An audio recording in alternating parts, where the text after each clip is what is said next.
안녕하십니까. 오늘은 화물 운송과 관련하여 운송 사업자가 지켜야 할 법규에 관한 건데요.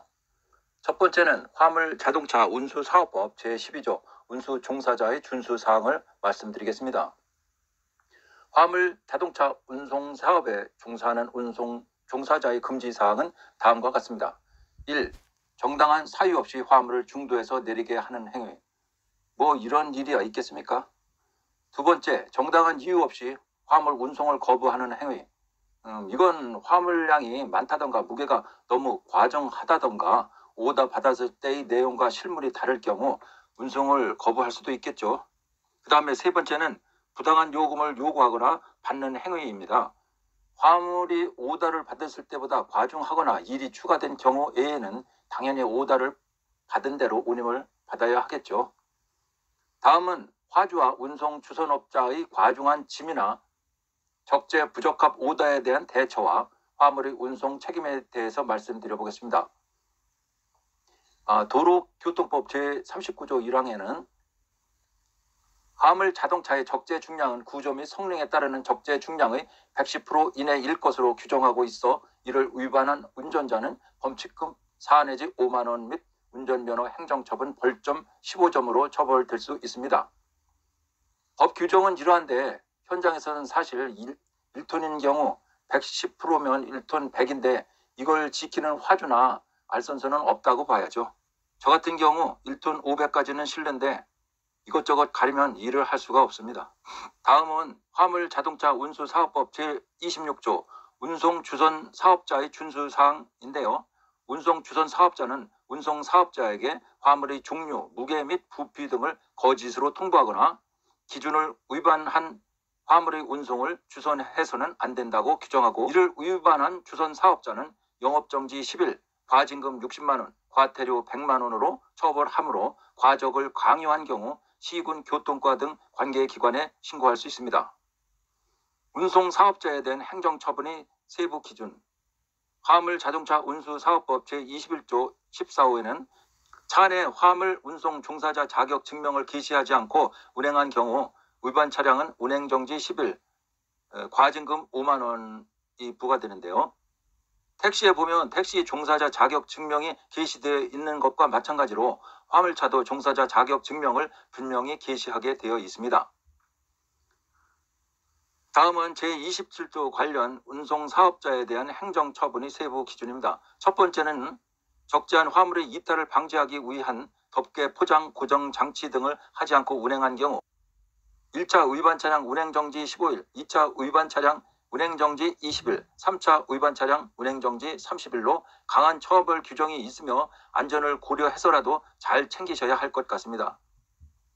그리고 적재물 배상 보험에 가입하지 않은 상태로 화물 자동차를 운행하거나 그 가입이 실효된 상태로 화물 자동차를 운행한 경우 1차 위반 차량 운행정지 20일, 2차 위반 차량 운행정지 30일입니다. 법 규정보다는 화물을 운반하다 보면 값비싼 화물을 운반할 때도 있는데요. 예상치 못한 돌발 상황에 급정차하거나 결박이 느슨해져 화물이 밀리거나 넘어지거나 갑작스런 기상 이변으로 눈비에 젖을 수도 있고 사고가 날 수도 있고요.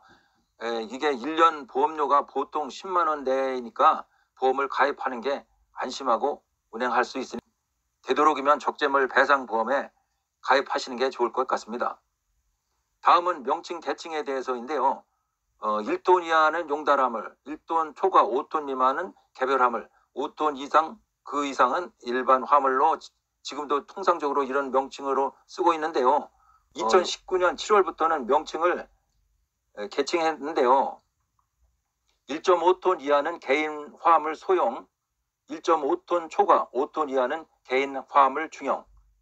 그 다음에 한 대의 일반 화물의 경우는 2014년 7월부터 개인 화물 넘버 대형으로 구분되었습니다. 위에 열거한 세 가지 개인 화물 소형과 중형, 그리고 한 대의 일반 화물은 사업자와 운전자가 동일인이어야 합니다.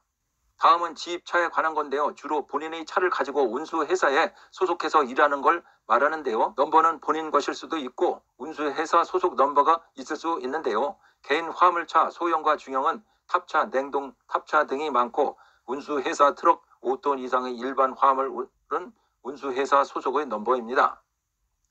운수회사 차량 운전은 사업자가 운전자가 틀려도 상관없습니다. 운수회사 소속의 일반 화물은 전부 지입에 해당되는데 지입은 개인 앞으로 사업 등록증이 발부되며 여기에 운수회사가 명시됩니다. 운수회사는 차주를 대신해 사고, 보험, 세무 등의 집안 업무를 대행하며 매달 지입료를 납부합니다. 운수회사와 차주는 의수탁 관계 계약서를 체결, 차주가 본인이라는 것을 꼭 명시해야 합니다. 그렇지 않으면 운수회사에서 차주 본인도 모르게 차량을 담보로 대출을 받아 만약 회사가 부도가 나면 내 차가 그냥 날아갈 수도 있습니다. 지입일은 회사의 경영 상태나 회계 처리가 투명한지, 부가세 등의 관리비, 지입료 등 여러 가지로 신중히 고려하시고 처음 운송 일을 하신다면 별로 추천하고 싶지 않습니다. 한마디로 사기치는 곳이 많습니다. 지입일에 잘못 뛰어들었다가는 낭패를 볼 수 있습니다. 주로 야간이나 새벽 배송의 일이 힘들고 매달 지입료 등의 관리비만 많고 내 차를 가지고 운행을 하지만 내 거인데 내 거가 아닌 내 차가 될 수도 있습니다. 그럼 오늘은 여기까지 하겠습니다. 감사합니다. 구독, 좋아요 부탁합니다.